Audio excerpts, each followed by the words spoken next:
nascent digital economy are extraordinarily low.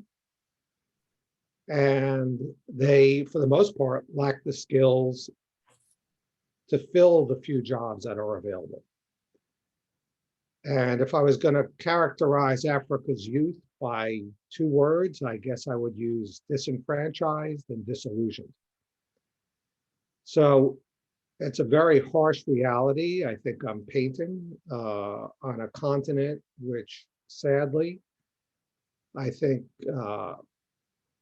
like many other countries, not just in Africa, is ruled primarily by aging leaders, many tired bureaucrats and politicians, often my age and older, while the bulk of their population are in a demographic of under the age of 25, and who confront daily challenges of violence, crime, social unrest, despair, environmental neglect, and often are in pain and angry. And so I think the situation is rather serious. And to the extent that our leaders, meaning our leaders both in the West and in Africa, seem unaware, uncaring, and detached. And I think, I hate to say it or use the current context of the crisis in COVID, but I think it serves as a harsh warning of what's to come.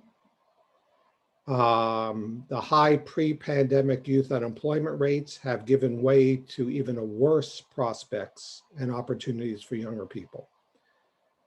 And these short-term dislocations will have undoubtedly long-lasting impacts.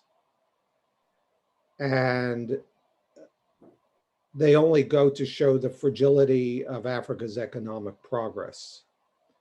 And I think it also serves to show that when we talk about problems of youth unemployment and the fragility of Africa's economies, that we need to think about it in terms of, Professor Mwabu asked about schooling and education, which I'd like to get back to later on in some more detail if I have time.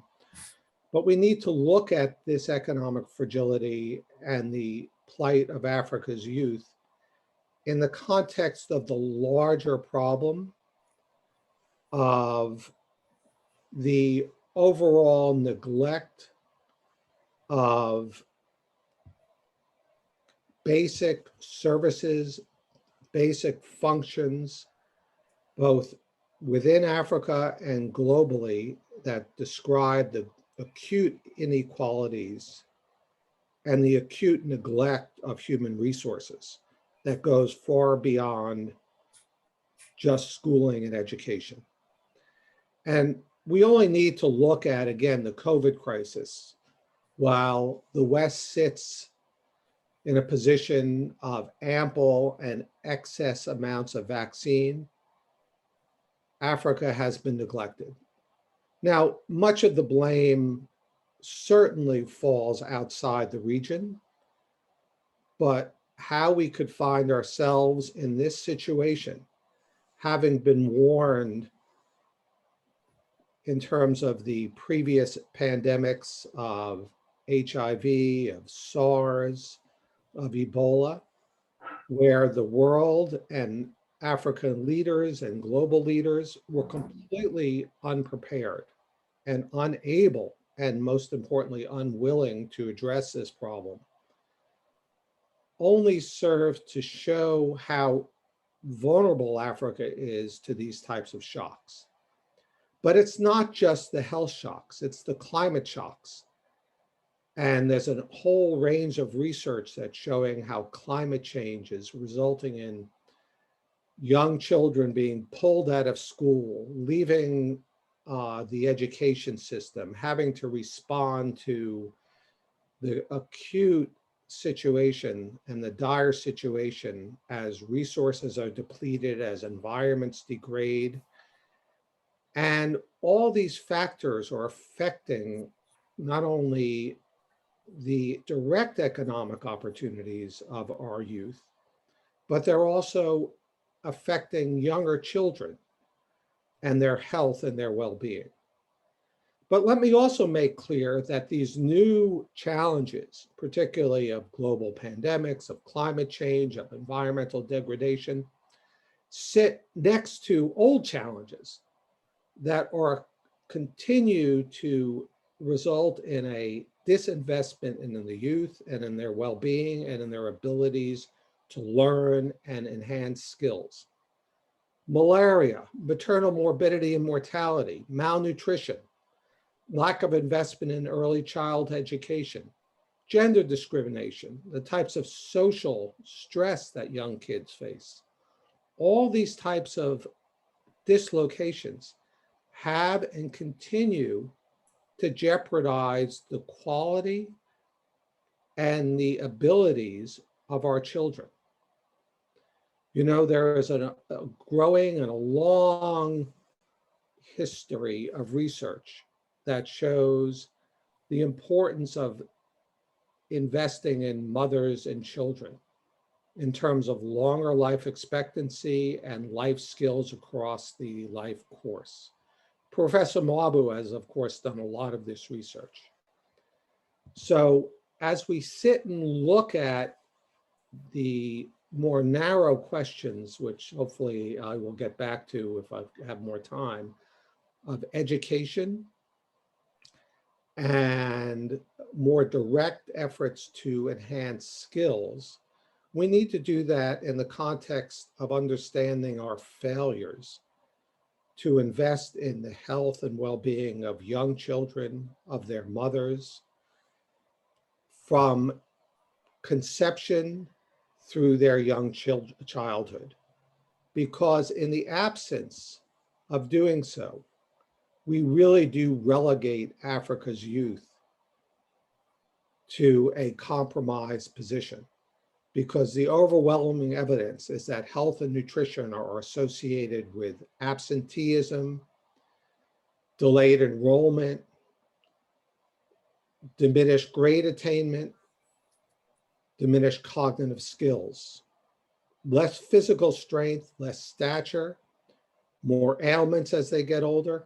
All these factors reduce labor supply, reduce productivity, diminish earnings, and also they diminish children's ability to develop the types of soft skills, non-cognitive skills, social behaviors that are so important in the modern economy. So as we think about investing in Africa's youth and the neglect, which is not new, I think we need to step back and put the few successes, which again, if I have time to talk more about, in terms of increasing enrollment, in terms of increasing the number of schools and various types of investment in the education infrastructure, in the context of the continued neglect of these underlying considerations that relate to poverty and acute inequalities, both within countries and globally. So I think I've probably taken my 7 minutes, but I'll stop here and hopefully have a chance for some more comments later on.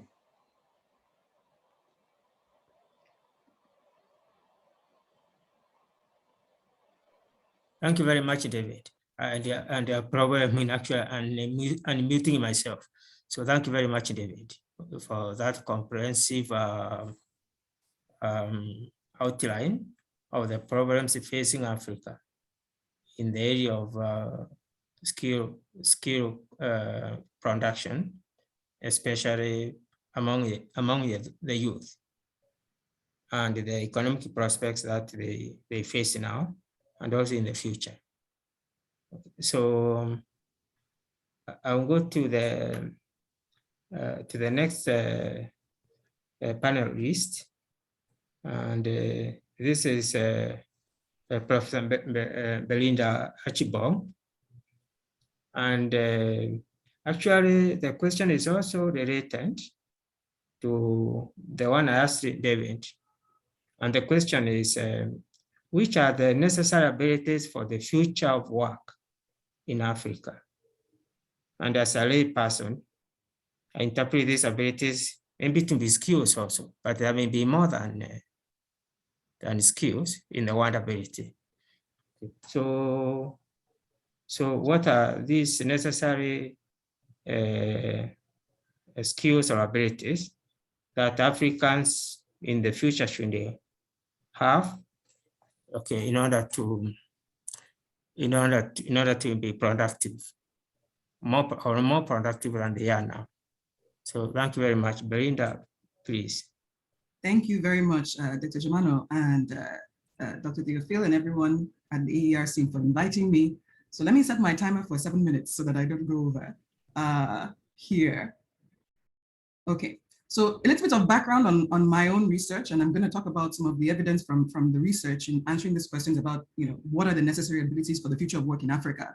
So my own work, I study thinking about inequality in access to public services and human capital. So thinking about what do we do about inequalities in access to education, inequalities in access to the labor market in Africa, especially in the sense of how does environment affect these inequalities, and how also can we use the same institutions or modify the institutions to fix this, right? So a lot of my work is in, if you can hear my accent, I'm from Nigeria. A lot of my work is in Nigeria, but I do work throughout West Africa more generally. And just some things, I'm going to reiterate what David said a little bit just to kind of lay out the framework here. So what do we know about the kind of nature or state of work in Africa right now, right? So we mentioned that we have the world's youngest continent, right? So 60% of people are under the age of 25 on the African continent. We also know that we have very high unemployment rates, exacerbated, yes, by COVID, but has been historically high, where you have 40% of youth that are unemployed, right? At the same time, we also know that we have a growing number of people that have access to the internet, that have access to smartphones, that have access to ICT, right? So the stats that came out from, I forget which report a few years ago, was that as of 2015, in the developing world, quote unquote, about 64% of adults had access to a smartphone or internet access. Okay, so given these set of facts, these settings, what do we then know about the challenges that David kind of highlighted facing the African continent and facing the labor market? Of course, African continent, I'm going to use that, but very, very heterogeneous kind of challenges facing the continent. But let me highlight three that has been kind of pinpointed in this literature as a way to talk about this, what are the necessary abilities that we need, right? So one thing that we talk about is the skills mismatch, right? So on the one hand, we say, okay, young people don't have the skills for labor markets. And I've been working a lot with in Nigeria with employers, and you hear from them, well, we have jobs and they don't have people to fill them.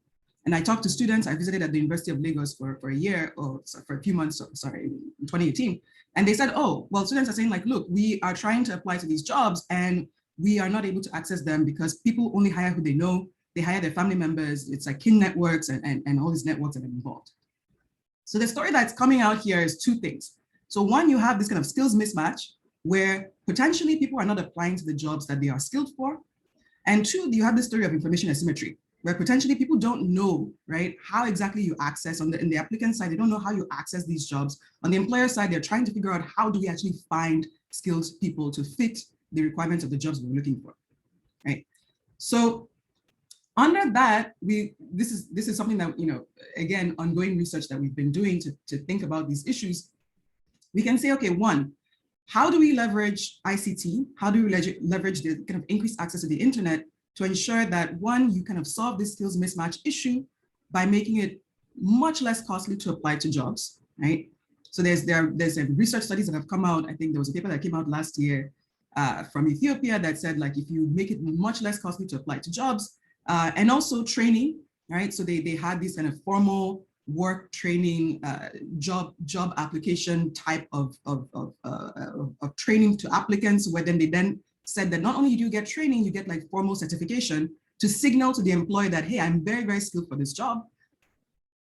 What they found was many, many years later, you see these long-term improvements in employment and earnings outcomes for these young people in Ethiopia, right?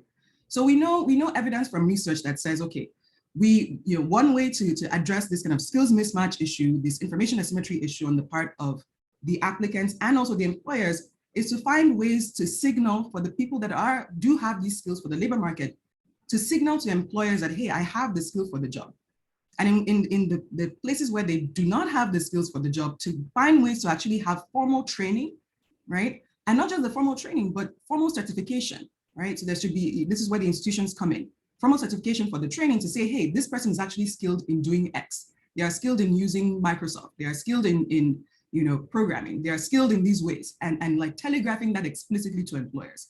So I know we often talk about, again, that, and it's true, we are in a state where, how do we match the skills that, this kind of growing young population has to the current jobs? There are few jobs, but at the same time, we do have very, very talented young people on the continent, right? I'm from Nigeria. I'm biased, as a Nigerian, but I think we have some of the most talented people in the world, right? And you go and you see that we have, some of the most educated populations today in the world, young people, than at any other point in kind of our history on the continent. So how do you match these skills? Match these skills, make it, use the kind of technologies that we have to make it less costly for people to apply. And then for people that do need retraining to match to the existing jobs, right? Have a formal certification program, have a formal skills training program that allows them, applicants and employers to match in a very low cost way. This is what we know works. This is what we know from the research works. So this is one way I think that we can do this. David mentioned the kind of soft skills, right? In terms of thinking about, again, what are the necessary abilities that we need? So this is something that, yes, everyone is focused. Yes, we should have tech skills. Yes, we are in the age of the kind of internet and etc. But one thing that I also, I've heard from employers, again, working with employers in Nigeria, is that they say that soft skills are very, very important, and that's something that we currently are not emphasizing in education in our countries, right? So thinking about oral and written communication, how to clearly communicate, thinking about critical thinking, ability to think independently, innovative thinking.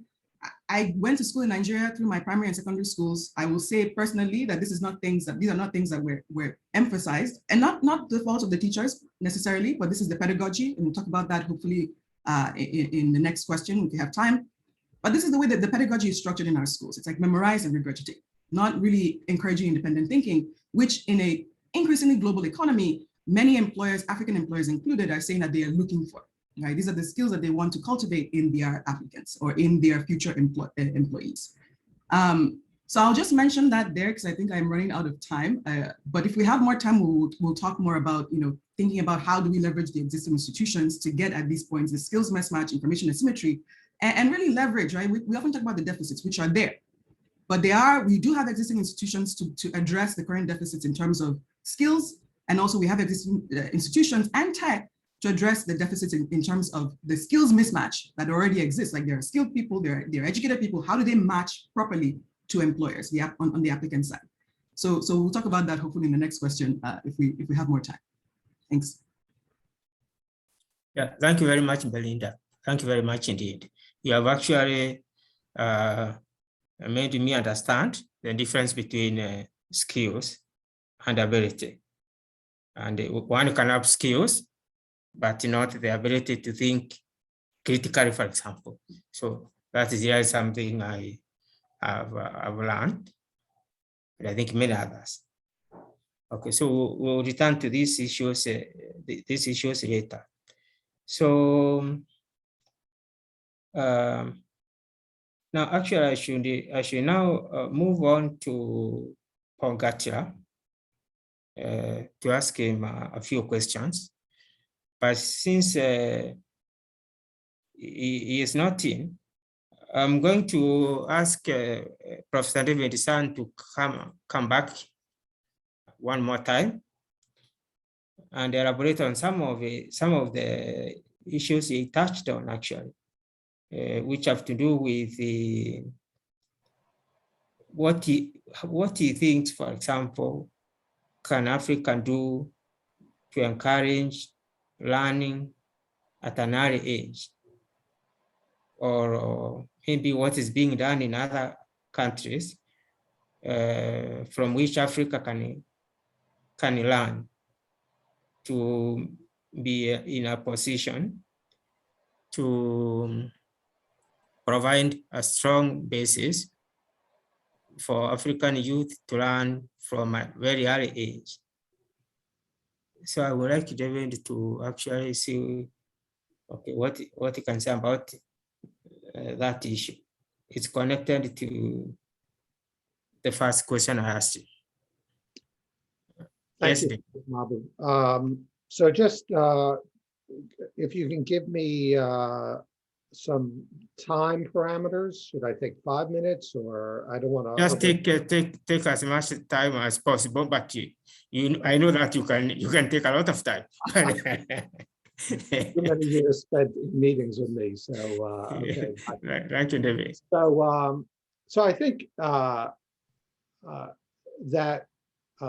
as I alluded to earlier on, sub-Saharan Africa has been one area of success, has been increasing primary school enrollment. So I think, that's a pretty startling success story in terms of the underlying numbers. And I think we've learned a lot about how to do that, and the mechanisms have played out in terms of, for example, eliminating school fees, increasing access to schools close by to villages and communities, the role of incentives, for example, school feeding programs, conditional cash transfers, and so forth, have really done a very good job at expanding enrollment. That being said, it's left large parts of the job undone. So the first part I'd like to just, and I won't talk about this in any great detail, is early childhood education. This is an area that, of course, has received a lot of attention globally, but has been largely neglected in sub-Saharan Africa for understandable reasons. It's expensive, and it requires the types of infrastructure that largely does not exist and may even be, kind of just the social norms and behaviors of young children leaving their households, leaving their families, is complicated. But we do know, actually, from some sub-Saharan Africa, especially in areas of West Africa where there's a proliferation of Quranic schools, that there's some really interesting evidence that children who enter these Quranic schools, often at very young ages, even when they transition into the public school system, actually perform better than children who have not been receiving this early childhood education. So there's a lot of complexities in analyzing this research in terms of selection and heterogeneity, but still there's some really strong evidence that early childhood education would be very beneficial in sub-Saharan Africa. A second point, though, is I had mentioned the increase in enrollments. Well, the increase in enrollment in primary school has not been accompanied by the types of quality improvements that are necessary. Quality remains a major, major challenge. Research has shown the way in terms of possible areas. Recent RCTs and other types of research have shown the importance of teacher training, pedagogical practices, technology upgrades such as whiteboard, internet access, using text messages for communicating with children. There's also a range of other types of research that looks at teacher performance, teacher retention, things like local language instruction, parental engagement.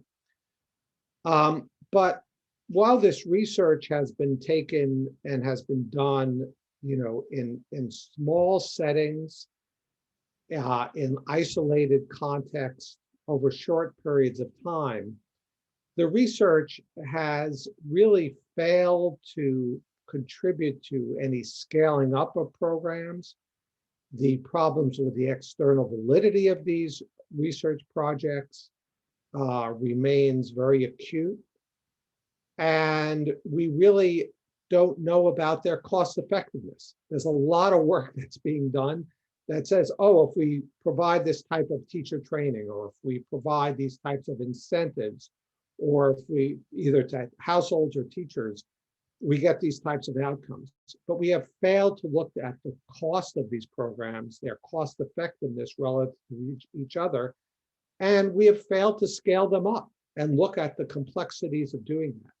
So that remains a major challenge at the primary level, as quality lags far behind the increase in quantity of schooling. But let me also just make one other remark so as to, again, give the others a chance to chime in here, is that primary school is important. But as we talk about the new digital economy, as Belinda was talking about, kind of the mismatch problem in the labor market, this requires skills that go far beyond primary school education. And where we have lagged and where we have not been able to make the types of progress that we have in terms of primary school enrollment applies to secondary and post-secondary schooling. There, the progress has lagged far behind. And there are a lot of reasons for this. It's more complicated, it's more expensive. There are other challenges in terms of building and staffing primary schools, secondary schools, and post-secondary schools in terms of trained teachers, in terms of the cost of technology, equipment, facilities. There are problems in terms of encouraging girls to leave their home to go to secondary schools that are often not available in their villages. But if we're going to create the type of skills and abilities that are going to be required for the next generation of workers in jobs that we don't even understand yet that are going to be required in 5 or 10 years. And to address the types of skills mismatches that Belinda was talking about earlier, we really need to focus far beyond just primary school, but address the weaknesses in terms of secondary school. And also we need to think about not just the public school system. Private schools in the secondary and post-secondary education systems in Africa represent 20 or 25% of the schools. How are we supporting these non-public education institutions? How are we supporting other types of informal education, whether it be apprenticeships, vocational training? We're just not thinking outside the narrow confines of the public education system, especially once we go beyond primary school. And this again is an acute neglect.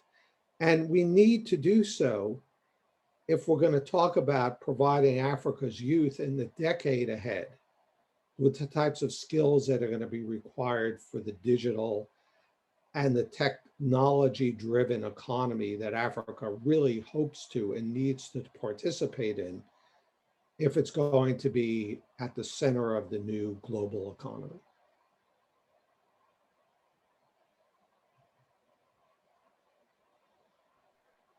Thank you very much, David. You are not yet finished with the assignment. As a moderator, I will still come back again to ask you to do more work for the moderator. Thank you very much, David. Thank you very much indeed. So I will ask Belinda to comment actually on one issue she raised before I ask a few more questions.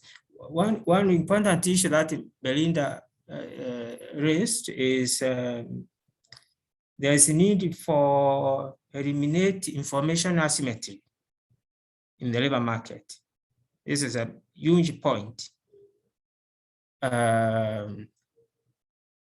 This point says that the employers know they have jobs. They also know the skills that they need for those jobs to be performed well. But the youth especially, or the people who need those jobs, don't have that information. Okay, so jobs are there. first of all, actually, this issue about information asymmetry, do we have evidence that it is actually there? This issue, information asymmetry. Do we have evidence that this asymmetry is there? This question is directed to Belinda, but I can change the rules. Okay, as a moderator, they said that Africa rulers are powerful and bureaucratic, so I can also behave that way. Okay, so among friends, of course. So, but this issue of information asymmetry, is there evidence that it is actually there, that there are many jobs there, but somehow those who need it don't have information that the jobs are there? Is there any evidence, or there's no, or that's an issue for future research? Yeah, no, thank you, Germano. It's a very good question. So this is something that I mentioned in our research, which is ongoing in Nigeria. So we're researching. Yes. Oh, sorry. Should I go ahead? No, please, okay. Please. Okay, please. So we are researching these please. issues in Nigeria. And so in our kind of preliminary qualitative interviews with people, it was very interesting, right? Because again, the employers will keep saying, they were like, oh, there are jobs, but we couldn't fill them. It's very difficult to fill them. You know, we don't know who the skilled people are. The applicants say, well, even if, you know, many people are applying, for example, I won't name the platform, but we were looking at an online platform that is a very big platform in West Africa that people apply on.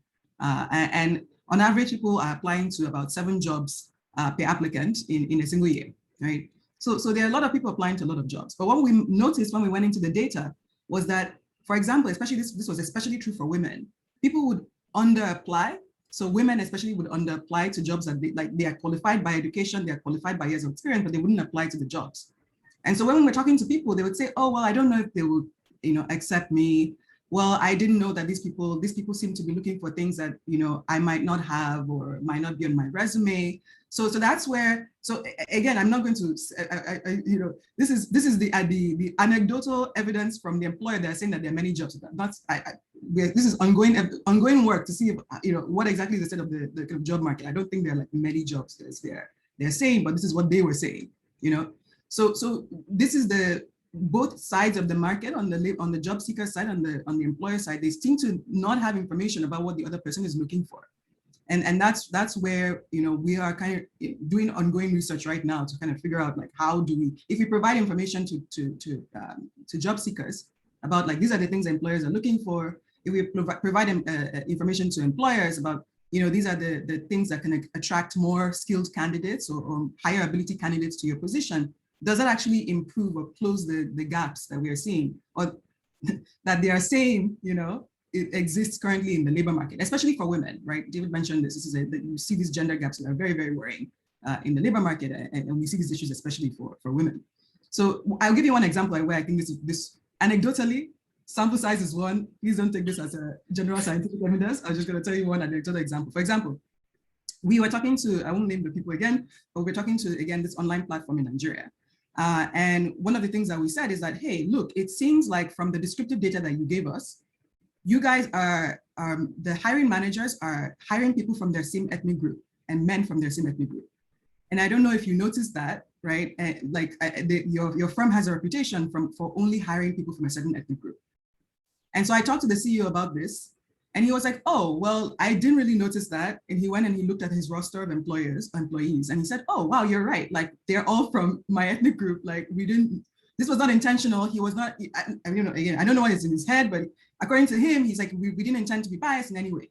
So when they found out that they got that piece of information, they changed their practices. They made a concerted effort to, like, hire more diverse staff from different ethnic groups. And today, if you look at their roster, it's a much more diverse roster of employees at that firm. So this is one, again, sample size of one, not saying that this is true. Maybe I won't go, there's a lot of research on thinking about this type of, what's the role of ethnic and gender bias, and if information works or not.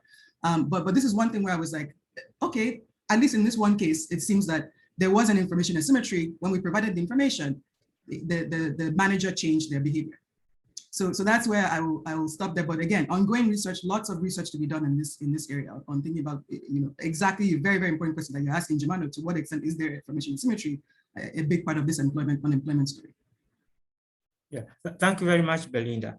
You have actually brought critical thinking aspect on the table, which is very refreshing. And actually, okay,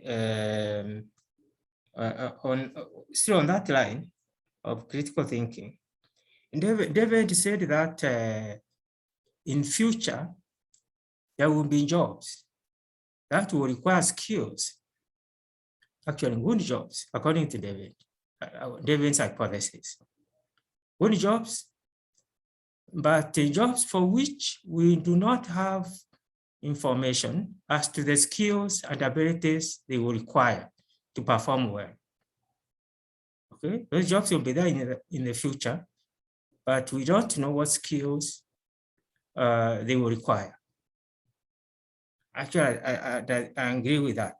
Now, how could we possibly prepare to exploit those kinds of opportunities in Africa? There are jobs that will come into the future, which are highly remunerative. Maybe not discriminating between men and women, but right now we don't know the skills that will be required. How can we prepare for those kind of jobs? How can we prepare? If I could just clarify a little bit what I said, Yes. since I think it's a good question.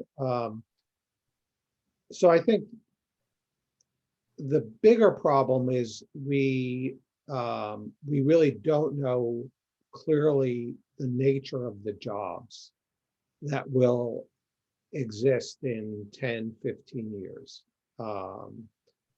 In as far as there's a very high likelihood that many of the jobs that one perceives as being important areas to develop skills now will not exist in 10 years. Just as an example, the emphasis on coding camps and teaching people how to code. It's not clear that those jobs are going to be widespread and be the new frontiers in 10 years. So I think the bigger problem actually is not, it's partially in terms of anticipating what skills are required, but I don't think we fully understand the types of jobs that are going to be occupying people in kind of the new economies that emerge in the decade or two ahead. But the other, I think, aspect of that means that we need to think more broadly in terms of, kind of training people for the current economic context, as well as how to prepare, especially younger children, for what comes in the future. And in the current economic context, I think that actually, while there's a temptation to think about Africa's current employment crisis in the context of, well, if we can get everybody, transition people into the tech sector, into the digital economy, into kind of all these new economy type jobs, that's going to spur the type of economic growth and economic stability that has been lacking in Africa. I don't think that's a realistic assumption. As I said earlier, still most of the labor market is in rural areas. So that suggests we need to think about things like diversification of employment in rural areas, that we need to think more about technological change in agriculture and in agro-processing. It suggests that we need to think more about not only how to, supply chains, how to invest in infrastructure. And that infrastructure, of course, is partially access to the internet and high-speed broadband, but it's also still things like roads and ports and transportation and other forms of communication. So, so I think we are a little bit, you know, it's very attractive to try to think about, like, just like in telecommunications, we didn't have to, in Africa, go through, we kind of jumped right into wireless telecommunications without having to have wired communications. But in terms of the employment prospects of, you know, the 50 or 60% of the population that's under the age of 25 right now, I think we need to still go back to basics in terms of more general skills, in terms of cognitive skills, soft skills, providing environments that foster the types of non-cognitive abilities that are going to be important regardless of the specifics of the job requirements that we really don't know about or are difficult to anticipate. And I think we, in that context, what we need to be thinking about more clearly, and I don't have the answers, or what are the, how to foster this innovation, how to foster the technological changes, how to foster the diversification, the commercialization, particularly in urban areas, but not exclusively, because the digital economy and the STEM related jobs, we really need to think about how to kind of foster their development, not only in the cities and in the larger urban areas, but in the smaller towns and the villages, where not only still a large share of Africa's youth reside, but where we want them in one respect to stay, because the urbanization, you know, while it affords a lot of great opportunities and is a march forward that we're not going to stop, you know, mega cities of 20 million people are going to be unmanageable. And technology affords a possibility for keeping workers in rural areas. I mean, we even see that in the United States and in Western Europe. People are leaving the cities during COVID because they have access to jobs that don't require the type of density that have traditionally been required. So I think these are the types of things that we need to think about as we look forward to the next decade in sub-Saharan Africa as well. Thank you very much, David. Actually, you have addressed the issue very well, and we need to anticipate those skills that we need, we might need in the future, and provide them now. And general skills, which I think of as mixed, okay, are better to have than just one type of skill, even though I notice, like when young people go to universities, they want to specialize, even at a very young age. Okay, that is actually contrary to that way of thinking, having flexible skills, or skills that can be used in many contexts. And this idea of critical thinking is a major part of that. And if that can be introduced at an early age, I think that will take us far in terms of having Africans being prepared for jobs of the future, where they will have to compete also with the rest of the world population. Thank you very much, David. And actually, I would like to ask Belinda, how those kinds of skills, the ones I've mentioned, but also the ones David and you have mentioned so far, can be delivered at an early age.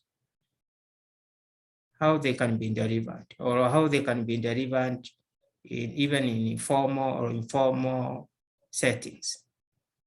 The question is, how could Africa deliver those skills, or if they're being delivered, how is that being done? This is the question to Belinda. Yeah, no, thank you. It's an important question again. So one of the things that I think is very important, and David mentioned, is kind of missing in education in our countries in Africa, is this early childhood training, right? So where early childhood, I'm thinking like, before the age of 8 years old, so primary school-ish and less. One of the things that we know from the research, right, economics research, is that nutrition in early childhood, literally from the womb in vitro, so making sure that the mother's health is well taken care of, which means things like, cash grants to poor households to ensure that, women especially are supported throughout, their lives, and also then throughout the life of their child in early childhood. All of these things affect brain development very early, right? So these are the things that, some countries are doing to some extent, but we definitely need more of in terms of investments in early childhood development. So nutrition to mothers, nutrition to children. This is important. This works for future education attainment, and then of course for the labor market in the future. In terms of when you get to school, actually. So I mentioned pedagogy earlier, and this is something that needs to change. But this is something that is also something that is costly to change, because as I said, the way we often, at least when I was in school in Nigeria, and I think it has not changed much at the primary school and secondary school level, the way we teach and things are taught to children is in this very, you memorize, you regurgitate, you don't really think too closely, you're really studying for the exam. And this is not unique to Africa, many other places do this. But there's research that has shown that there are better ways to improve educational attainment. There are better ways to, especially if, again, we're trying to get these abilities of critical thinking, Jemima had mentioned, and thinking creatively and innovatively, that are going to be necessary regardless of where, what industry the labor market moves or shifts towards in the future. These are necessary skills for anyone who is going to succeed in a global economy. So those type of skills are things that, you go to schools in the US, for example. I've been to school in the US. Are things that from a very early age, this type of critical thinking, questioning what you're learning in class, learning how to search for accurate information on the internet, right? We've been hearing a lot about, people being worried about fake news or information, etc. How do you distinguish true information, facts from false information, right? This is not something that is unique to schooling challenges in African countries. That we are dealing with this in the US too, like how to teach students to think critically and to distinguish information that they read online. Like all of these are things that need to be taught from primary school, right? Or even before.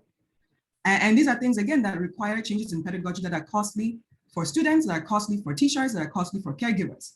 So we need to incentivize all of these parties, right? And what does that mean? That means looking at remuneration for teachers, right? Teacher salaries, maybe some incentive pay, right? To help as they transition from one set of pedagogy to another. That means providing support to parents, right? A lot of, I think literacy rates in Nigeria are just over 60%.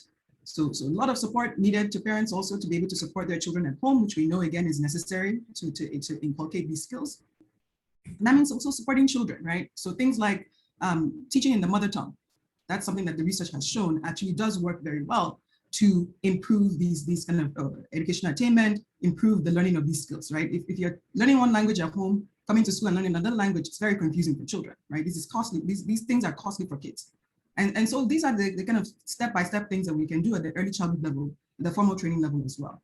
I'll mention one more thing, which is at the kind of adult / post-secondary education level, which is also very important. And I think we don't talk as much about, and we need to talk more about. One thing that I noticed at least I would say in Nigeria, I'm not sure about other African countries, is that you go to a university in Nigeria, you don't have a career center. I don't know, Nigerians, maybe if you know of a university that does have a career center, please let me know. But the ones that I went to, the big ones that I went to in Nigeria when I was there, do not have career centers. So there is no place where I, as a post-secondary student, can go and say, okay, Jemima, you mentioned people want to specialize, right? So this is the information asymmetry again. These are what, we're like 15, 16 years old. What do you know? I mean, not that they don't know anything, but like, they're very young. You know, you're starting out life, you don't really know what you want to do.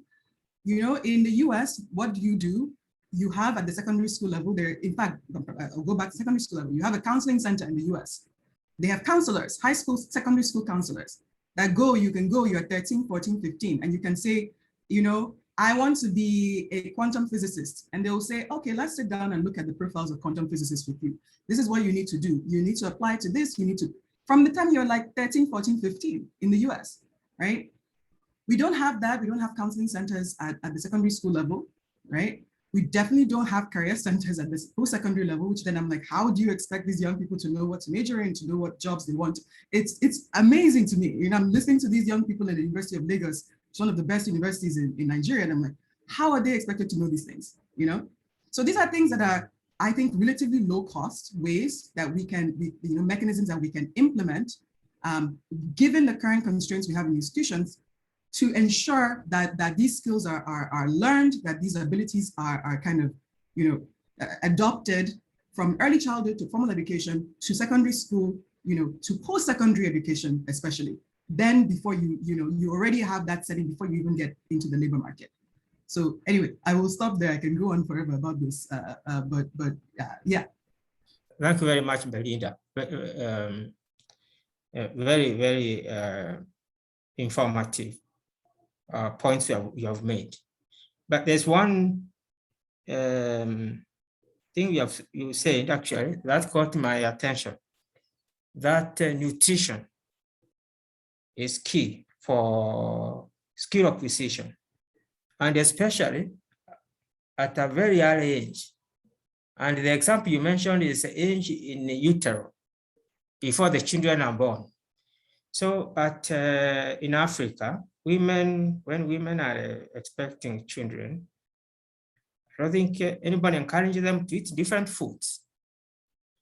Okay, so if this is to succeed, this idea is actually to succeed, which means actually getting good nutrition to expectant mothers, because that's where the children will get nutrition from.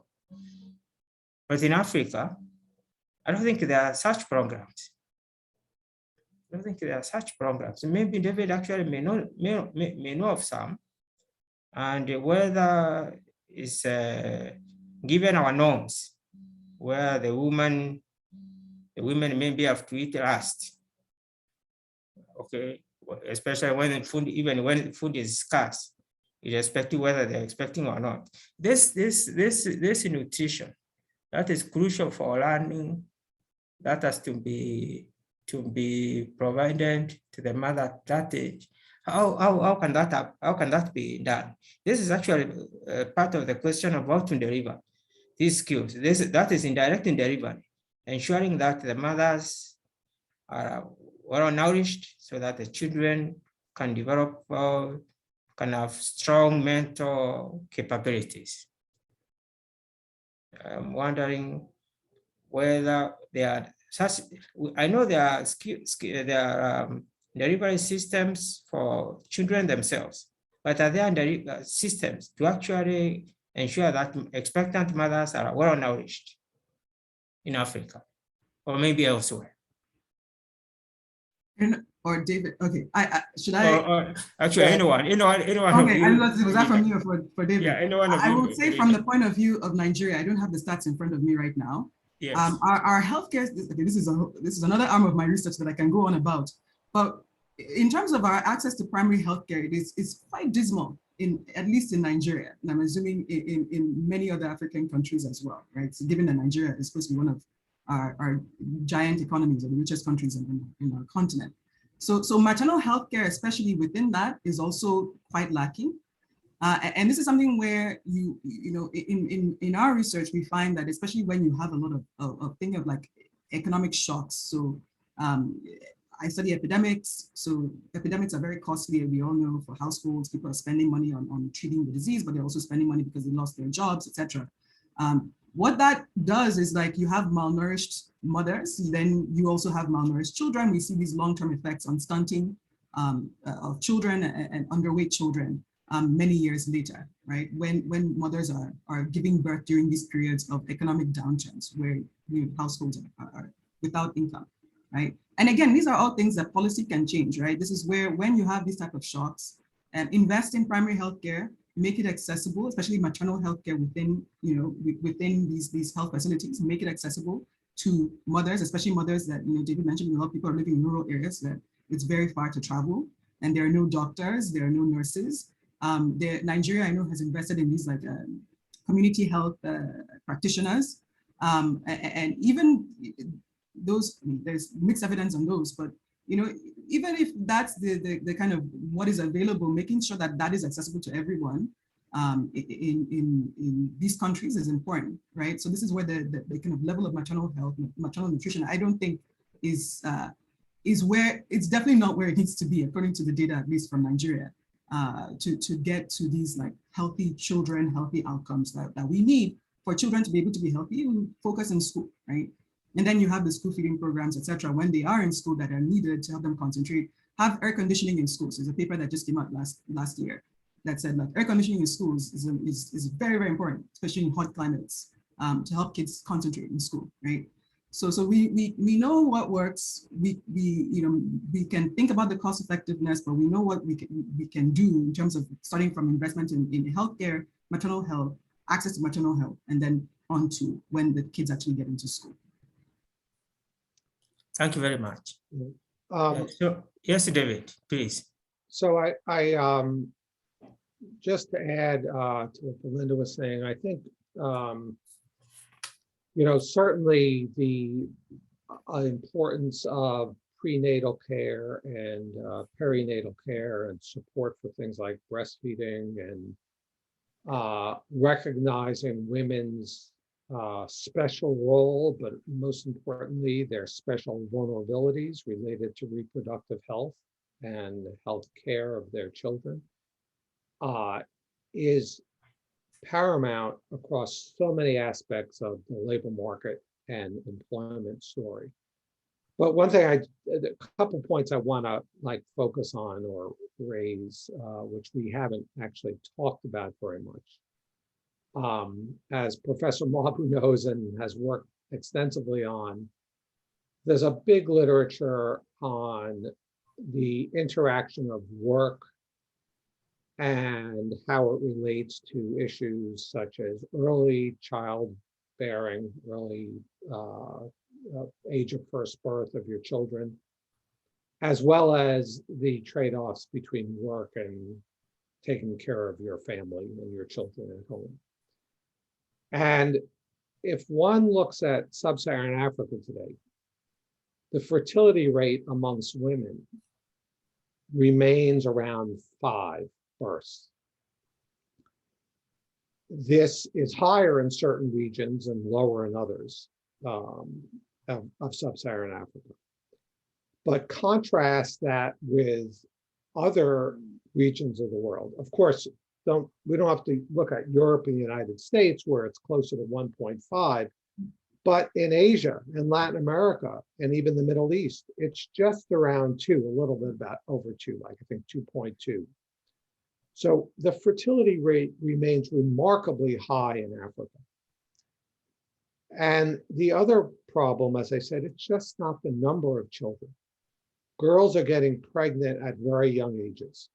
If you look at the age of first birth in poor countries in Africa, it's often 16, 17 years old, and even younger. So what are the implications of that? The first is that girls drop out of school. We have this problem globally, but in sub-Saharan Africa, it's almost universal. You get pregnant, you're done. There is no facility or option for staying in school, whether that's by law, by custom, by stigmatization of young girls who are getting pregnant. And virtually all of them who leave school during pregnancy, none of them return. So this is a terrible, serious problem, and it reflects the lack of access to contraception, but it also reflects the inequities in terms of relationships between men and women in terms of basically violence and other really disturbing phenomenon, cross-generational sex, other things of that nature.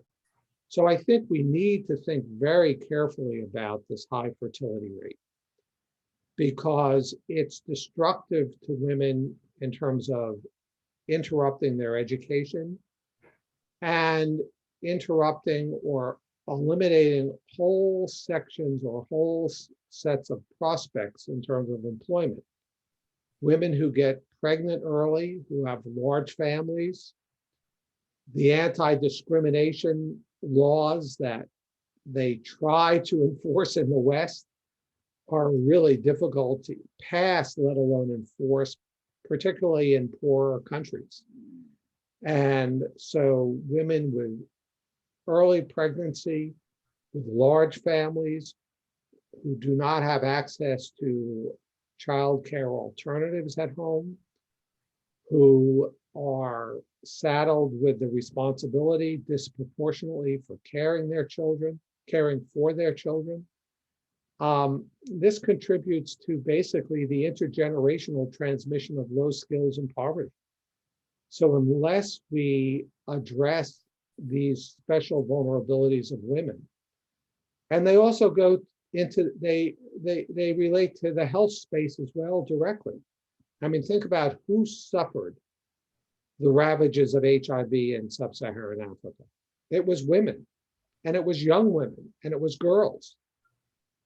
And they were at risk both at home with their husbands, they are at risk in the workplace, they were at risk at schools, they were at risk with older men, they were at risk because so many were, as a result of their poverty and lack of opportunities to work, were engaged in sex work. It all relates to these issues, as I say, of violence, sexual assault, discrimination in the workplace. So we really need to address these concerns because they are a major impediment to women's success in the workplace. And Africa's young women, not just young women, but particularly young women, have not shared in the benefits of the limited new opportunities that are being offered and the prospects that are so important as we look to the future. So let me stop there. Thank you very much, David. So before I open this session to the audience, I just want to emphasize actually 2 points which have come from Belinda and you. And the 2 points are that actually one combined point, negative effects of teenage pregnancy and the poor maternal nutrition. These negative effects being in respect to the skill formation. These manifest themselves far into the future. Actually, we can say that what these bad things happening now because of poor maternal nutrition, because of teenage pregnancies, they will manifest themselves during the future of work, okay, that we are talking about. So if we don't do something about these things now, okay, the future of work for Africa, okay, will not be, okay, may not be what we want. Yeah, those 2 points combined are very, tell us that Africa has to do something about these issues now. And especially with regard to teenage pregnancy. So you see, it's combined with the belief systems, with the religion, and so on. It's a very difficult problem to solve. But somehow people have to figure out how to solve it. Okay, so anyway, I will stop that one. I will pause now, asking questions to my eminent panelists, and hear what the audience has to say, what questions they have. And then I'll come back and ask them some other questions. on skill formation and what kinds of skill we need in the future, and also how to deliver them, okay, now and also in the near future. So I will entertain a few questions before I come back to the discussion on the round table. Any questions from the floor, please? To anyone? Okay, yes, to anyone. Even to the moderator, if I cannot answer, I'm sure my panelists will answer for me. I cannot hear. Yes, please, but I cannot hear you. Hello? Yes. To whom? I go first. Should I go first? I raise my hand first. Oh, yes. Okay. Oh, yes, Benedict. Okay, Please. thank you, Prof. Mwabu, thank you, Prof. San and Prof. Ashibon for the presentation, the rich discussion that we had. I have two questions, one to Prof. Ashibon and one for Prof. San. The first question, or that's a concern to Prof. Ashibon. To the conclusion of the first question that she had on a skill mismatch. She said she will come back later on some solution if times permit it. I would like to share some one of the solutions that I'm thinking about. You know, one way to solve the problem, to my understanding, would be to have some schooling in alternance with a good deal of internship. Schooling, internship. If these can be combined neatly, then we can have a solution to, you know, the skill that employer require. But doing that, I would like to know if, you know, African economies can afford it, if we can have, you know, if internship can be allowed by SMEs in our economies. Suppose that a kid must leave, must stop his schooling, go work in a given SMEs. Can SMEs accept to do that, get involved into that? How SMEs can, you know, integrate the training system, the education system, in order for them to have the skill that they want out of, you know, graduate that we produce. Because most of the time, universities are blamed. But should universities transform themselves into, you know, skill producing? I don't know. So we would like, I would like to hear from you on that. To Prof. San, on the early child education, I can take the example of the two countries that I know best, Cameroon and Cote d'Ivoire. I would say that Cameroon succeeded into, you know, basic education. In Cameroon, almost everybody has gone to school up to the end of primary education. But in Cote d'Ivoire, you will take people, at least 50% of the population can read. They can speak French, but they cannot write, they cannot read. So I would like to know if the problem is not a problem of enforcement, because as well, Cote d'Ivoire has taken good policies in terms of basic education, but it appears that people are not abiding to that. Wouldn't the problem be a problem of enforcement? And the last point that I would like to make is on parents. We talked a lot about kids, but dropout will grow up to become parents. What can we expect from them?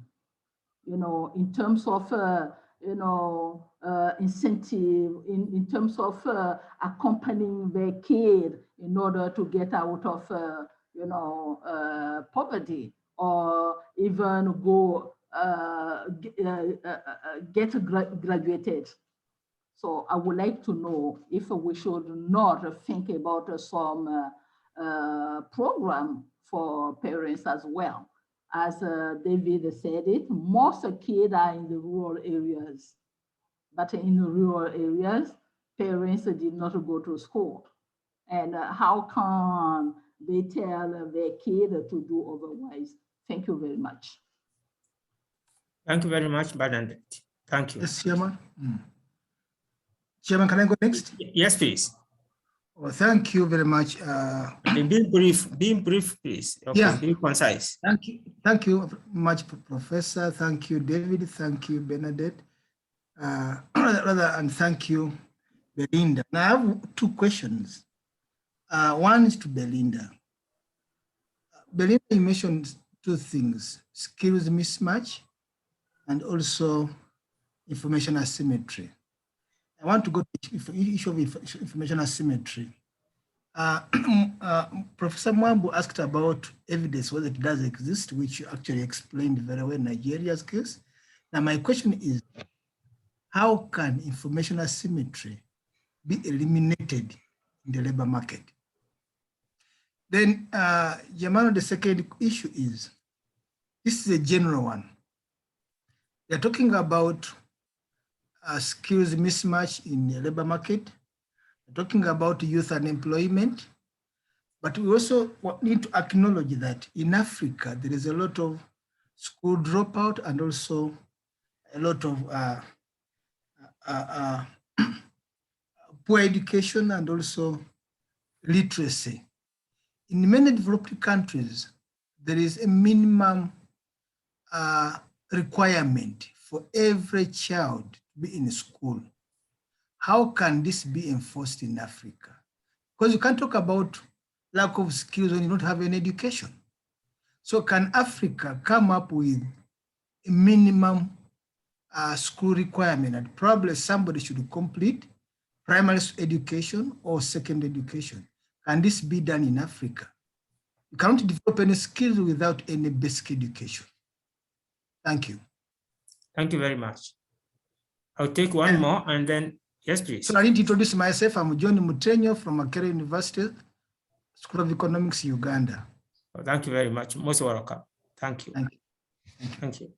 Yeah, actually, you introduce yourself when you speak. One more question from the floor, please.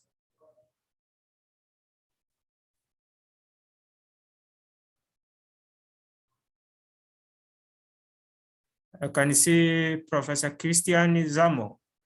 You have a question, Prof? I can see Christian Zamo. I think he is talking to somebody. Oh, he's talking. Okay, okay. Yes. Okay, so then I will actually ask Professor Sano and also Professor Achibong to respond to the questions that have been asked. Some of them don't have direct answers. Should I go? Yes, please. Yes, Okay. yes, please, Belinda. Okay, Please. David, I saw you talking, but I wasn't sure if you were muted. Or No, go ahead, please. Okay. So thank you very much, Bernadette and John, for the questions. So I'll take Bernadette's question first. So on the skills mismatch and solutions to skills mismatch, again, very important question, Bernadette, thank you for asking. I like this idea of internships with caveats, because there are many ways that, of course, they can be used to exploit people's labor, especially if they're unpaid.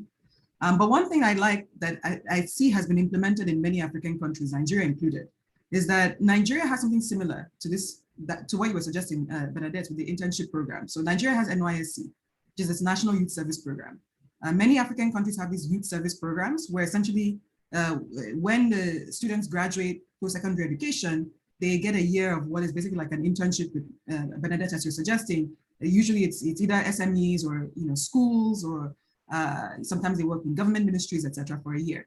And the government will basically subsidize those firms to hire these students at low cost. And so that many of those programs have proliferated throughout a lot of sub-Saharan Africa.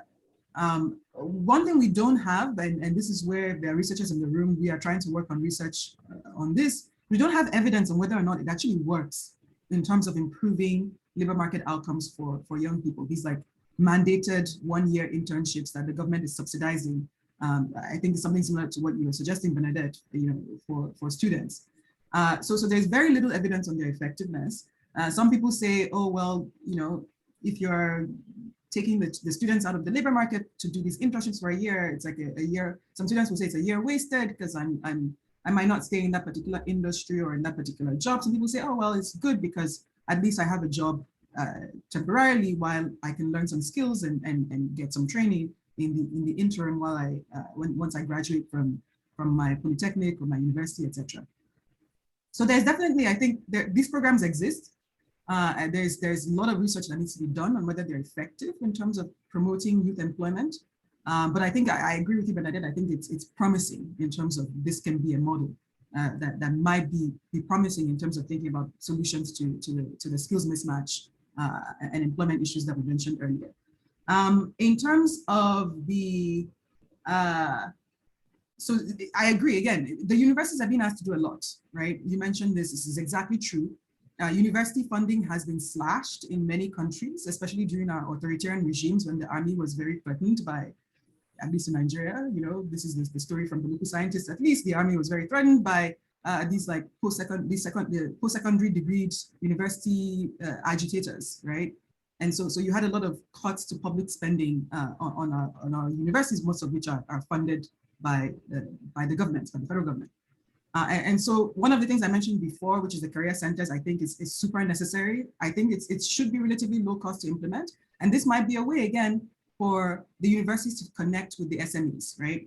To say, okay, there is a central career center point where if you are an SME, bring your jobs over to the university and we will find, or we will connect you with students, right? We will have networking activities. We will have presentations that you can come and do on campus.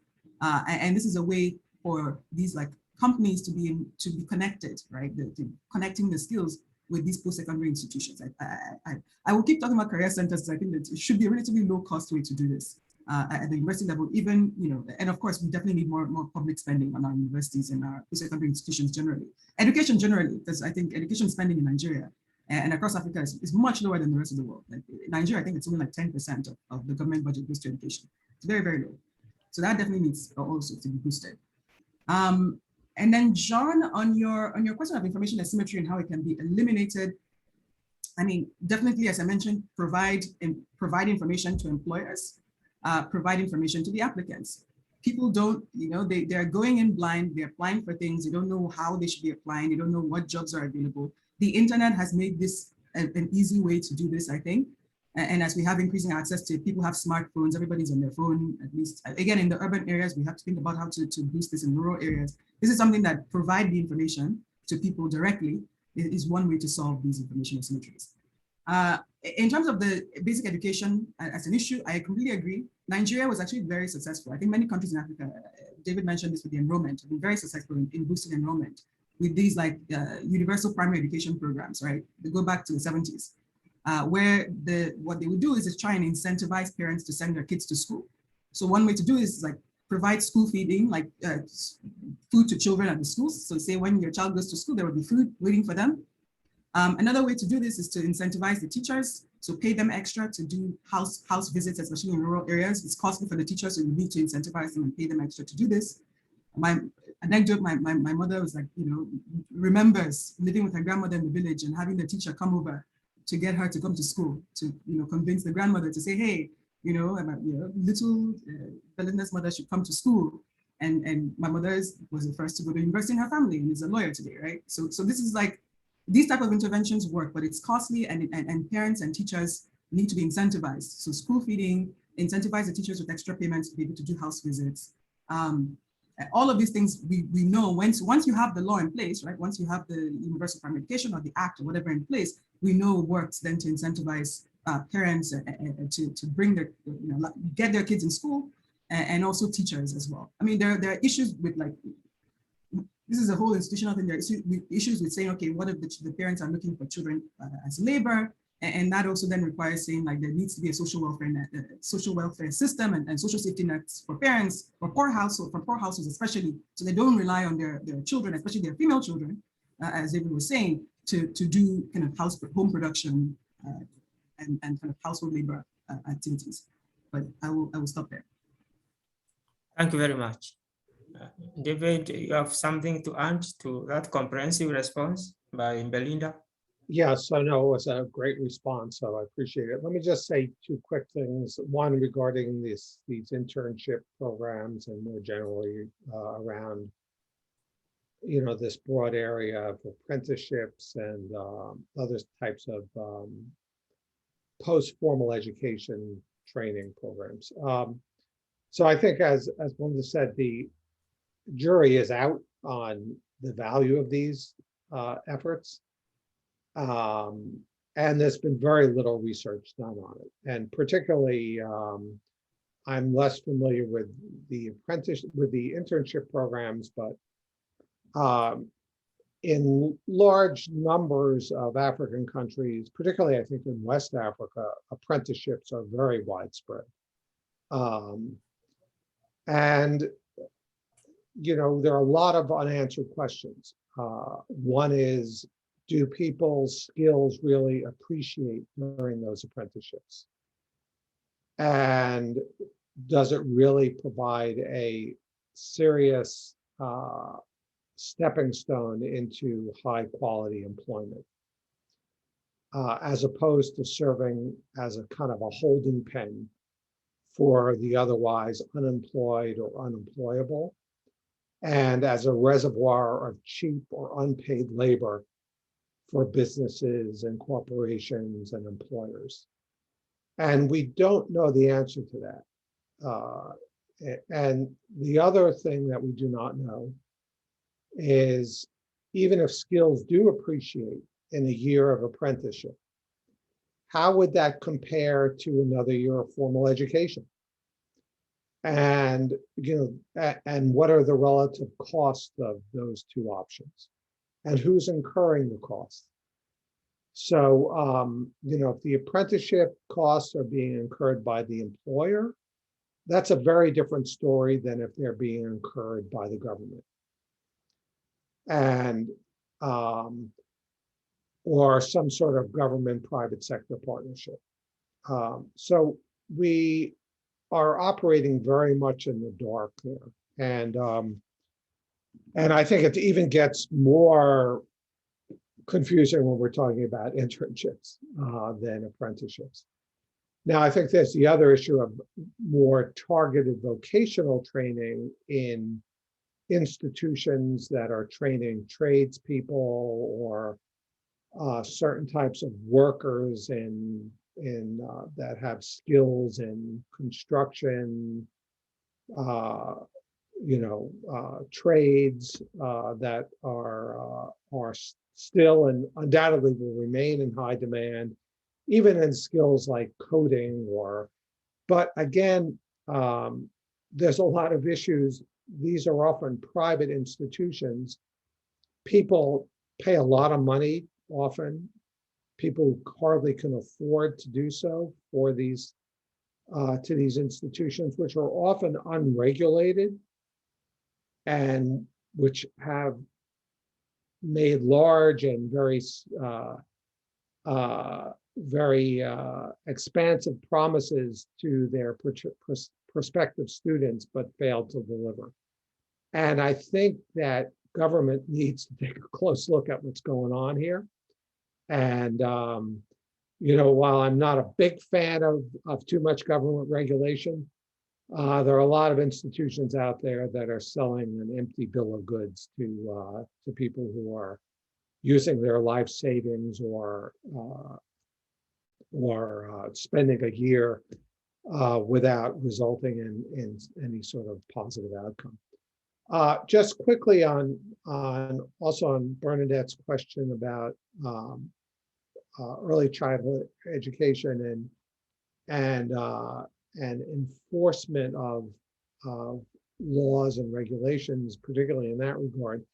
I don't know very little about the specifics of most countries in this regard. I know more. The only thing I do know a lot about, and I alluded to this earlier, is my own research in terms of Quranic schools and in particularly in Senegal. But it's very difficult to enforce any sort of early childhood education program. And again, I think there are a lot of reasons, ranging from social norms. People don't want to see their 3 or 4-year-old or 2-year-old child go off. They want them at home. Mothers want, and families want, don't want to necessarily send those young children off. And I really kind of get it. I understand it. So I think enforcing early childhood education is going to be a very difficult sell. I think what may not be is if you can, through the demonstration effect, basically show how these children end up doing better in primary school, how they, parents and young families, they talk, they learn. So I think the way to make early childhood education more prevalent in sub-Saharan Africa is to offer people good options. If it's just an option where somebody else is feeding and bathing and clothing your child or putting them down for a nap, that's not going to go very far. But I think if it's an option, as I've seen personally in many of these Quranic schools in sub-Saharan Africa, which really offer a very nice alternative, at least the good ones. And there is a network of oversight of these schools in many parts of at least Senegal. I think that's the type of thing that we should model these early childhood opportunities after. Not necessarily as substitutes, but as preparing children to go into primary school.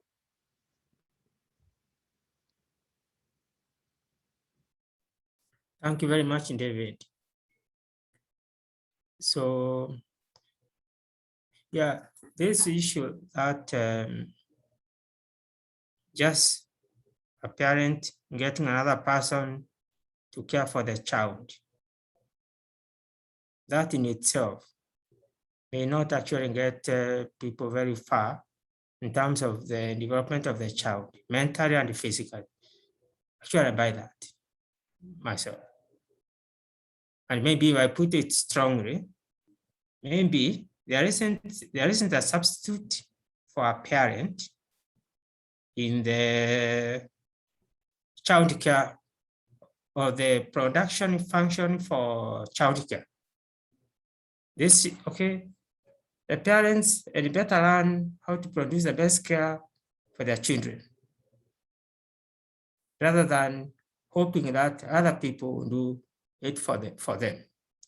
Now, actually, so in gender studies, feminist studies, and so on, that view comes under very severe attack, because then the norms are that it's the women who have to do it. So then it's the women who will sacrifice their careers for proper development of the child, and maybe even society. So now in a place, actually, in a place like Africa, okay, where these norms are such that it is the women who must care for children. If we take this point seriously, that there's a poor out there, the substitute for a parent in the care of child is very limited. How can then we as a society, as African society, have a situation where we have well-developing children and also have women,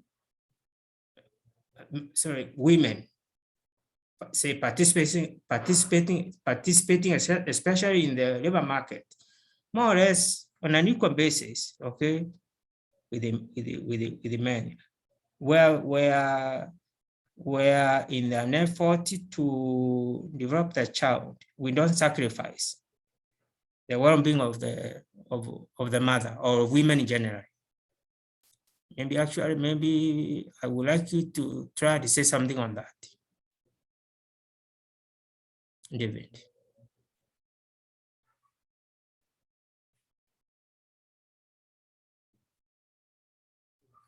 Prof. Sani, you're muted. You raised some very complicated questions, both from a lot of different perspectives, and I want to tread lightly. As you implied, it's very easy to say something that can be misconstrued or that misunderstood. Yes. So using my words carefully is something I'm not always adept at. But I think, we do, particularly women, and I'm almost embarrassed to try to talk about this as a man. So let me say that. So I'm going to try to talk more about it from a man's perspective, because that's the only thing I can fully understand. I think men have a very unrealistic expectation for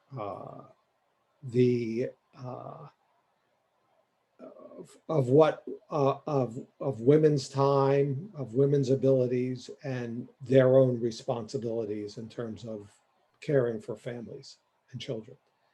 And I don't think that's certainly not unique to Sub-Saharan Africa.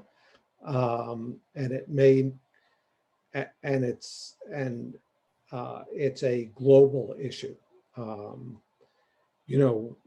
Again, I started my talk talking about the pandemic.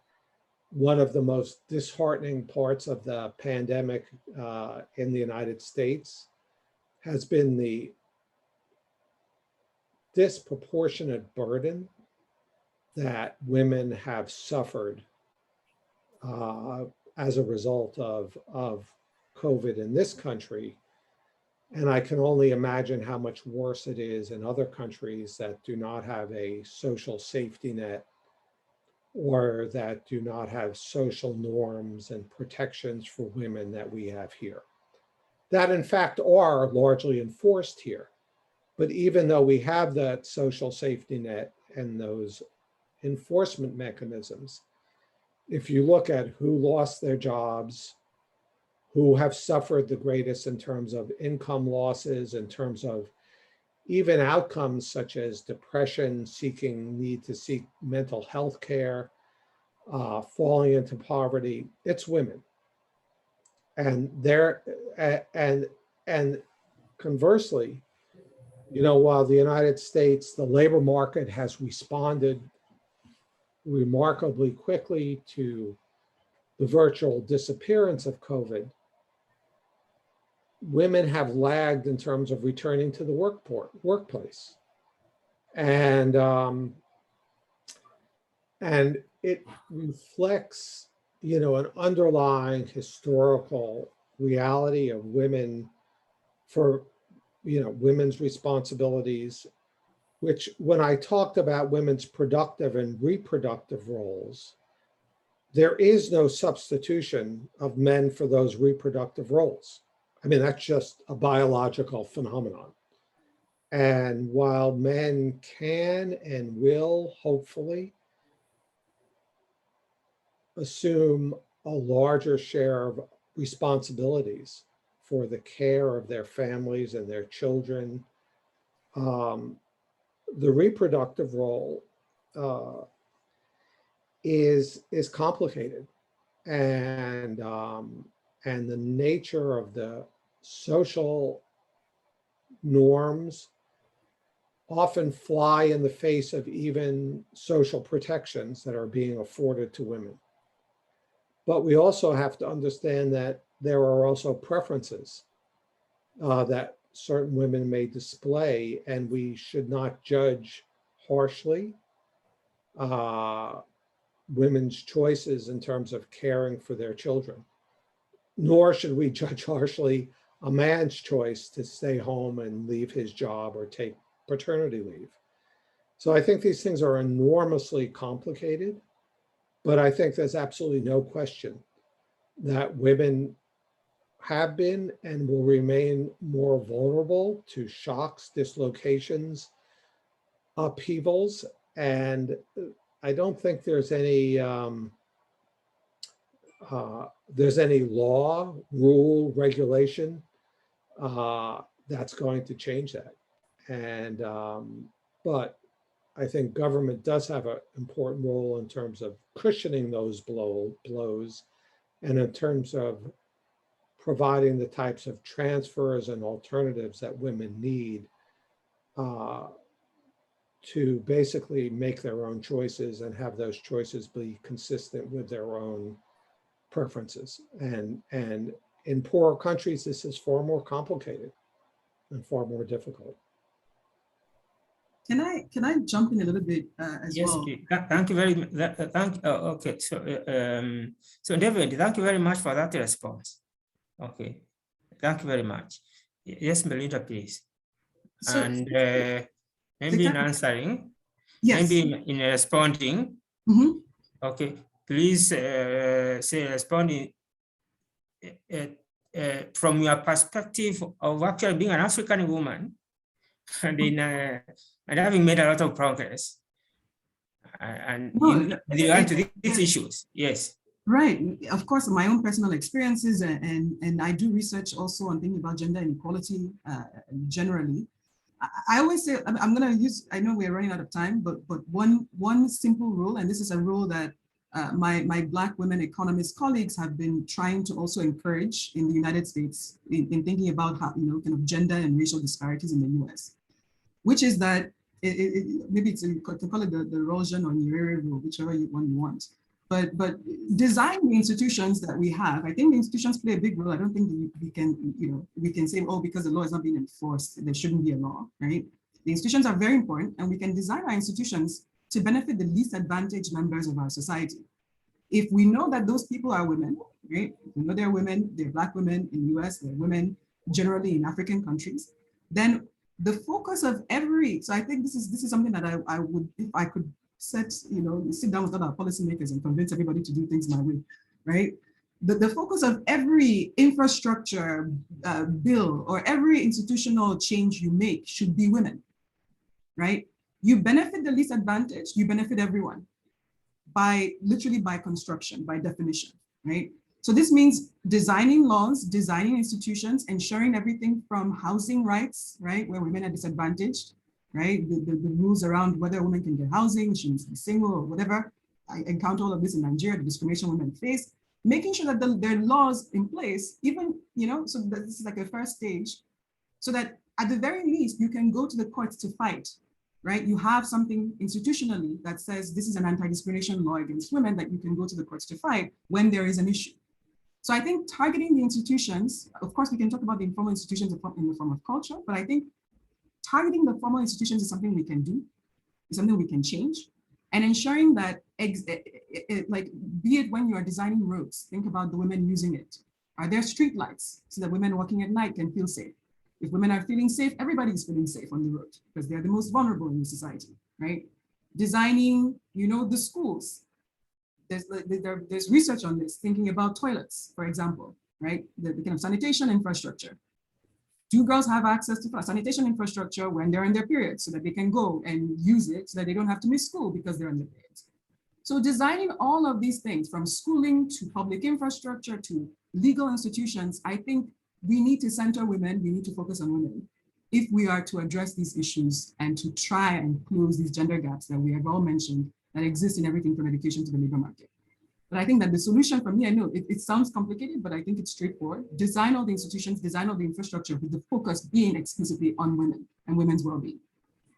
But that is my, if I was to be able to change policy by myself, that was what I would do. And I think that's what the research has shown works as well. Thank you very much.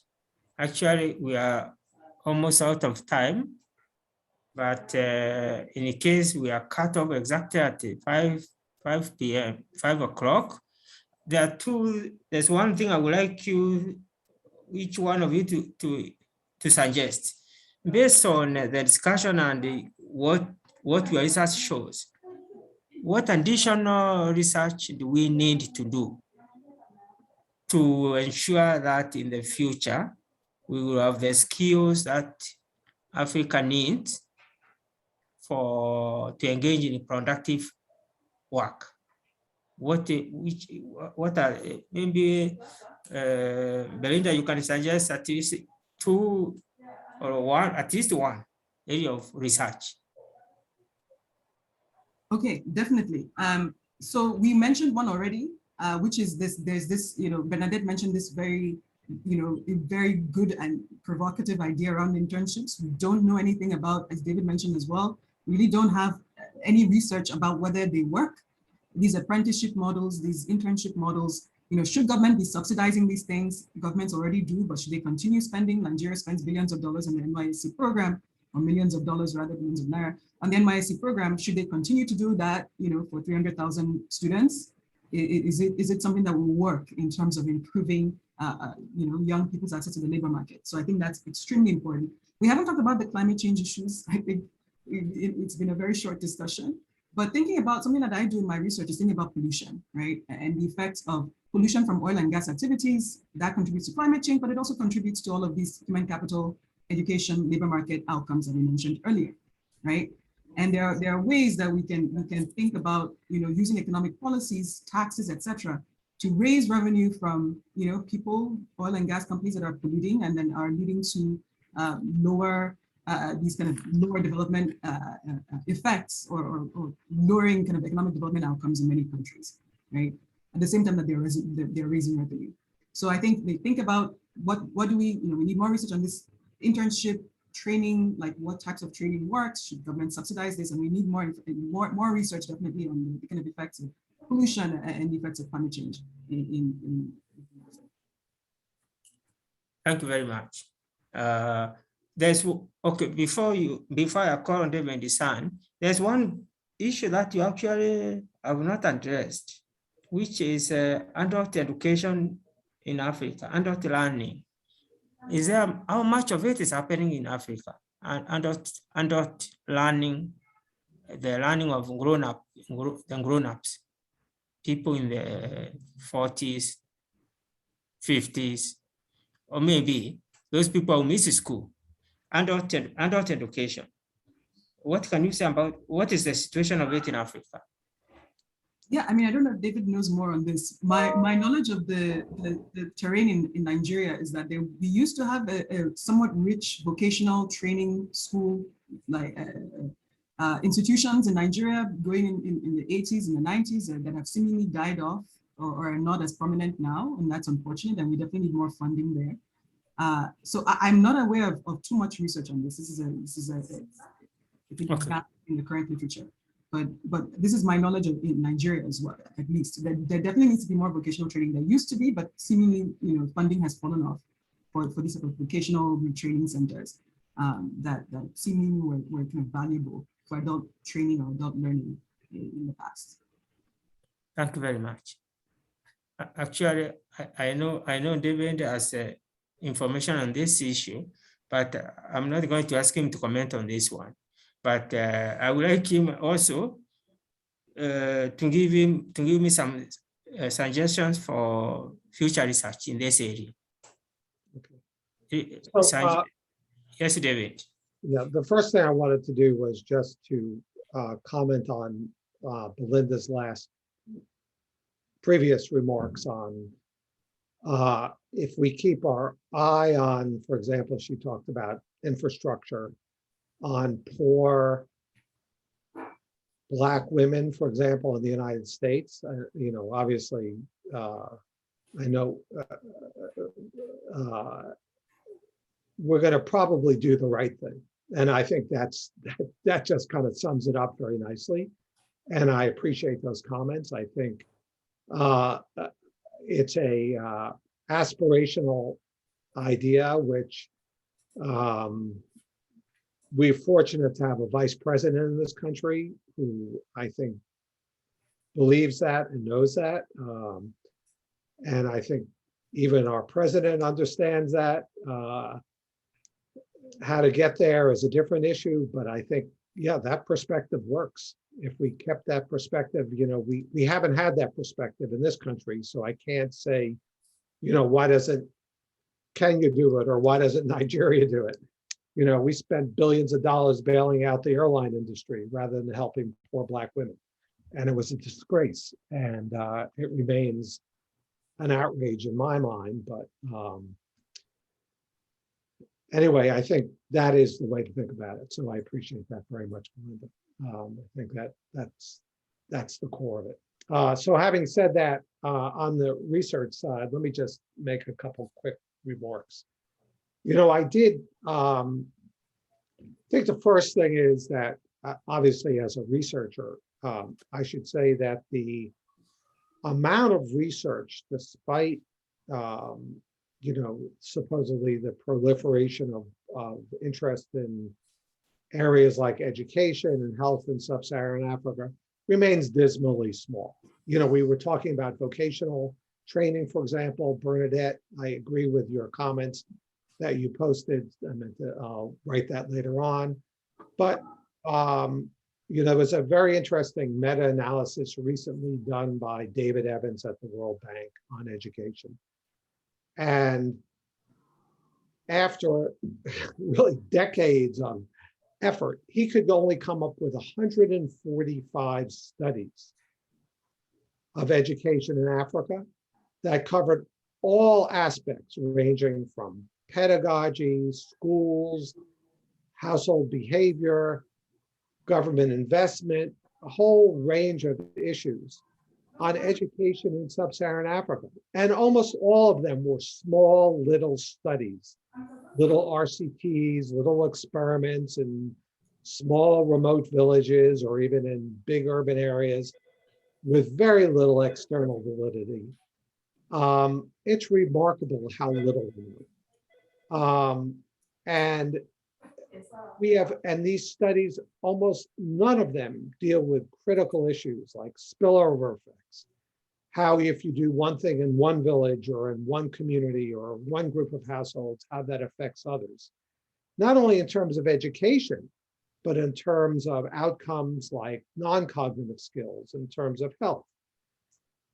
Almost none of them, in fact, none of them dealt with large-scale programs or scaling up programs. How do we do that? Even if we find something that works in a little RCT in some, urban slum or some remote area of Kenya, does that really matter? We need to know how to scale up these programs. That's completely neglected in the literature. Another area that's completely neglected is the time frame. All these studies, all of them, look at outcomes 1 year or maybe 2 years out. But that's not the time frame we need to think about. We need to think about how they affect schooling and the continuation of education and skill enhancement 5, 6, 7, 8, 9, 10 years out, and then how it affects outcomes such as labor market entry, remuneration in the labor market, skills enhancement conditional upon entering work. So there are all these critical issues that have been completely neglected. I did talk a little bit about the non-cognitive and socio-emotional skills. I only know of 3 studies that have looked at this question in Africa. I can only count 3. That's really pretty pathetic. And it's a complete neglect of a crucial area. So I think I'm going to try to stop there, but there are a couple other points that I did allude to. We rarely look at costs. You know, we look at effectiveness, but cost effectiveness is the issue. So we want to compare between alternatives. It's not good enough to say that flip charts work or blackboards work or better textbooks are important or school feeding programs work. But we got to look at relatives because, yeah, we can do a little bit of everything, but maybe we should be doing a lot of one thing. And we know very little about that. It's a completely neglected area. And then finally, I often talk about, and we talk about this, and I know Professor Nwabu is in terms of health, there are threshold effects. We really, I can't find any studies that talk about this. How much is enough? When is enough? You know, if you do a little, doing is of one thing, doing more of that same thing, is that good? If we spend money on teacher training, how much training? If we spend money on school infrastructure, you know, how much is enough? We need to get at these crucial issues in terms of our research agendas. And so I just feel, you know, in thinking about this whole preparing for this meeting, and again, Belinda talked about it and I alluded to it, I think, in my introductory remarks. Climate change, you know, natural resource degradation, fragility of soils, fragility of our resource base in Africa, you know, or whatever resources exist, especially in terms of primary products are being pumped out of the ground and being sent off to not just China, but primarily China, but around the world. So how do we develop our education systems? How do we think about work opportunities that are not completely exploitative, that don't have people digging up their soils in their backyards in Congo trying to extract minerals to build electric cars in the United States? We are so far removed from providing good solutions that I find it actually somewhat disturbing, and not to be too dramatic about it, somewhat terrifying as we move into the decades ahead. We just have a lot of work to be done.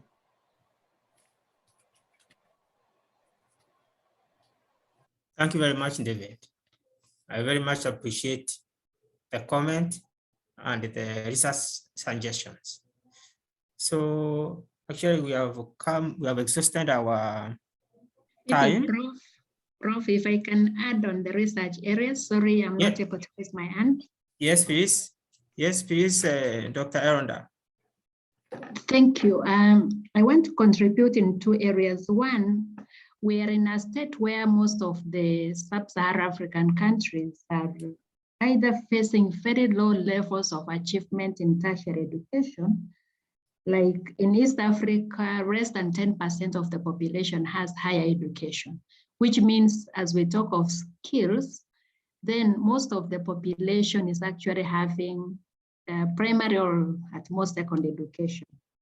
Another justification here is the countries are also doing reforms in the curriculum, like I know in the East African region.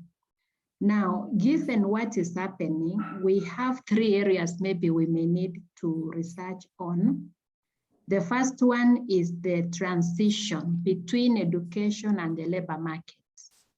Because while the systems are being changed, it's because the youth are being educated, but they're not getting employment. So we need to look at this missing link. How do we strengthen the link between education and the labor market? Number two is the role of TVET. TVET in most of the countries represented in the Sub-Saharan region, over time, it's been left to maybe those who are not in the formal, but TVET is where skills are being developed. And TVET in the developed economies is even offered in university because you are developing high level skills. So a study area there could be, how do we enhance technical skills development in the high level technology spectrum? Then the third one is financing of education. I know in Sub-Saharan Africa, we have free primary, free secondary, and higher education, we have capitation, we have loans. But I think in the space we are in, it's high time we look at provision from the private sector, because that is where the skills are going to be used. So partnerships in education financing also could be a potential area for research. Thank you, Chair. Thank you very much, Dr. Rhonda, for those constructive suggestions on potential research areas.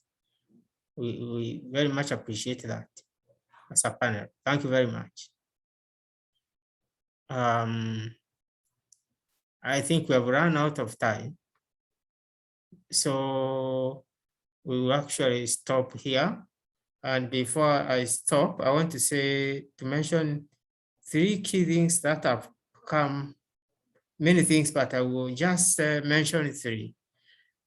The first one is that the future of work, what actually will happen in the future about Africa's work, especially the work available for the youth, is uncertain, but we can still prepare for it, especially by ensuring that the youth have general skills and also are taught how to think critically, or they begin practicing critical thinking at an early age. That's one idea which has come up. Another idea, which I actually I think is a big idea, is in terms of changing the way we do business in Africa, especially to ensure that everyone has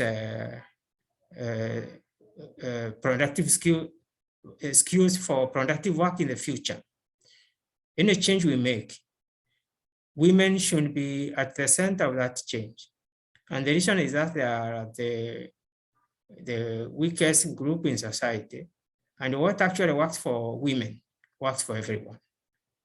Okay? That is an idea that has actually come across, like, for me in a clear way.